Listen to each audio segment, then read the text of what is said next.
Back here on HQ Spotlight, we have a new motto for you, Steelers Country.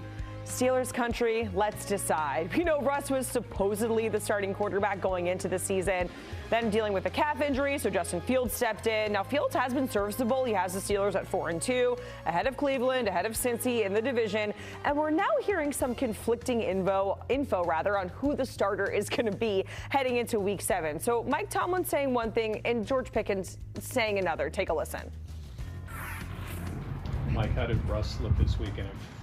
You ready to name a starter?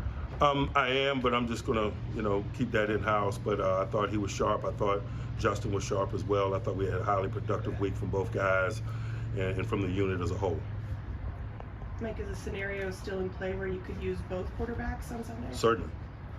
I know, assistants make suggestions, you make decisions. How much input does Arthur have on these situations, just given that he's been game planning with Justin for 6 weeks? I wear the decisions. You noticed him putting in extra time this week, maybe working with you one-on-one just to try to get on the same page? Yeah, getting on the same page after practice throwing more than usual because, this is first start. Let's welcome in Ryan Wilson and John Breech. We're talking potential Week 7 debuts, and of course we are starting with the Steelers.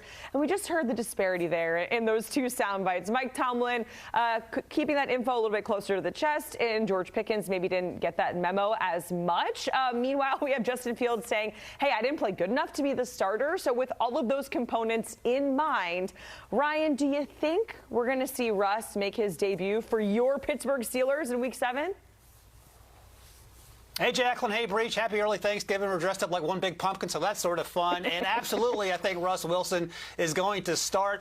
Mike Tomlin is basically the dad that tells his little kid, listen, whatever you do, don't tell your mom what the birthday present is, but just go talk to her. Say, hey, welcome home from work. And the first thing that George Pickens blurts out is, hey, by the way, Russ Wilson is starting. And Mike Tomlin's like, okay, did we just have this conversation or not? I think there was no real secret. We heard Justin Fields earlier in the week talk about he hadn't played well enough up to this point to potentially keep the job, and he was very honest about it, and you sort of like to see that from a teammate.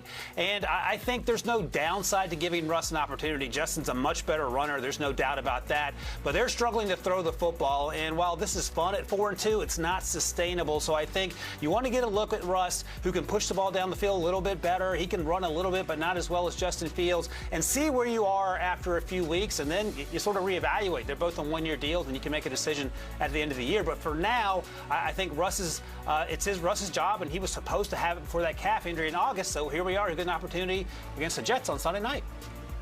Yeah, Ryan, I absolutely agree with you. It does feel like it's Russ's job. Look, we've all accidentally revealed a secret, and George Pickens made that face where you realize it, but then you keep talking like nothing happened. So it does feel like he spilled the beans on this.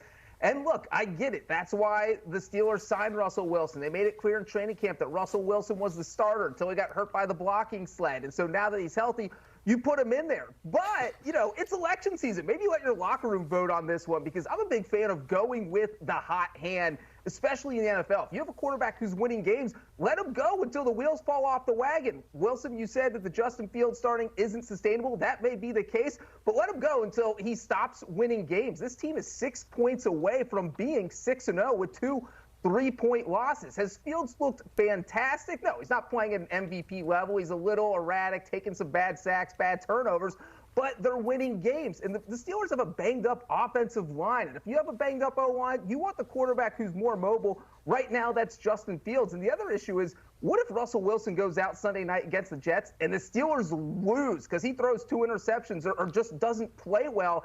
That could create some tension in the locker room. So I do think if Russell Wilson's out there, that it's an interesting decision, and it'll be interesting to see how the locker room reacts if he doesn't play as well as Fields has through the first 6 weeks. Guys, I can't help but think what the conversation between Mike Tomlin and George Pickens has been since he spoke to the media there in the locker room. You mentioned it, Steelers, Jets in prime time on Sunday night. So if we talk about the Jets, of course, one of the huge trades that went down, and maybe not all that surprising, is Devante Adams going there, having a reunion with Aaron Rodgers, likely to make his debut in Week 7. Breech, there's been so much going on with the Jets. They fire Robert Saleh. The play calling is different. Aaron Rodgers doesn't look like MVP Aaron Rodgers. Devante Adams, if he makes his debut, how impactful is he going to be right off the bat against a really tough Steelers defense? I'm not sure how big of an impact he can have this week, but look, he flies to New York. The water there magically heals his hamstring, so he's ready to go on Sunday after missing the last few games. And if there's anybody I'm not going to doubt, it is the combination of Devante Adams and Aaron Rodgers. We just saw they've combined for 68 touchdown passes, over 7,000 yards between Rodgers and Adams. They're just on a different level. They're always on the same page. We saw Aaron Rodgers get completely frustrated with Mike Williams on Monday night for running the wrong route. Well, guess what? Devante Adams doesn't do that with Aaron Rodgers just because they just have this guy, they know what the other guy's thinking, and Devante Adams is able to do and be where Aaron Rodgers wants him to be. So I do think that he can absolutely play a big role on Sunday night. And if anything, even if he doesn't put up huge numbers, one thing he does is the Steelers now have to pay a lot of attention to Devante Adams, which could mean, hey, Garrett Wilson ends up putting up some big numbers on Sunday night. So I do think he will absolutely have an impact in this game. So Devante Adams heading to New York. That is not the only trade that kind of had our heads spinning this week. We also have to talk about Amari Cooper going to Buffalo. And gentlemen, we've seen him get traded midseason, go to another team, have success before. Ryan, do you think this is going to be a similar situation with Amari Cooper in Buffalo? Yes, ma'am. And here's how much Amari Cooper wanted to get out of Cleveland. He drove the 7 hours from Cleveland to Buffalo due east to arrive at his new home. And while Breech made the case for why Devante Adams and the Jets makes sense, I'm not sure if it does. It absolutely makes sense for Amari Cooper to go to Buffalo because this team is now a legit Super Bowl team. I don't think you can say that about the Jets just because they added Devante Adams. Khalil Shakir's been playing really well. Keon Coleman, the rookie, hasn't quite worked out yet as a every down threat down the field. Amari Cooper provides that, and I think it makes Josh Allen's job a lot easier. The run game is coming together. The defense is playing well, and they have a real chance to challenge the Chiefs once again in January. They got to get over that hump, but they're much better now than they were a week ago. Finally, we got to talk about Nick Chubb. And guys, I know I talk a lot about my fantasy team, but boy, do I need him bad to get off of my bench and get in the starting lineup here. He's set to make his debut in the Battle of Ohio. Breech, I know you're familiar with the Bengals here and this rivalry. What kind of Nick Chubb do you think we're going to see if he does take the field as expected? Well, if I am Nick Chubb, I am absolutely thrilled that my debut is coming against one of the worst rushing defenses in the NFL. If you're Chubb and you could handpick your game, it would absolutely come against the Bengals. But let's remember here, this is a guy who's coming off a torn ACL, a torn PCL, a torn MCL, every ligament in his knee. So this is not an easy thing to come back from. We don't know what he's going to look like on Sunday. Maybe he's lost a step. Maybe he actually shows flashes of being the guy he used to be. It could go either way, but I do think that this is a guy, if you were the Browns, this is your last resort here. It's not working with Deshaun Watson, so it's all right, if we can get Nick Chubb in there and he can get this rushing attack going, maybe that can save our offense and save our season. Sorry to put all that pressure on you, Nick Chubb, but that's really what it feels like. So I do think Nick Chubb can.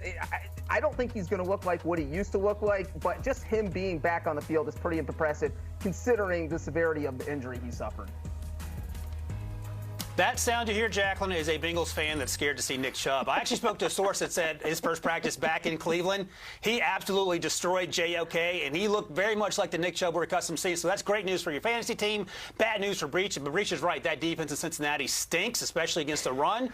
The good news is if they throw the ball to Deshaun Watson, that defense looks a little better. So my advice would be to hand the ball to Nick Chubb and just keep handing it to him for 30 times the game on Sunday, see what happens, and go from there because he is potentially the only thing saving this offense from itself, and in large part because Deshaun Watson has been so bad. You know what, you guys, if I know anything, it is that the Steelers-Bengals rivalry is still alive and well, no matter what, because we have Ryan Wilson and John Breech that are still chirping at one another, despite what the team records are. Always good to see you, gentlemen. We certainly appreciate it. Talking about potential NFL debuts for Week 7, we were talking about Nick Chubb potentially making his debut in the Battle of Ohio with the Bengals and the Browns.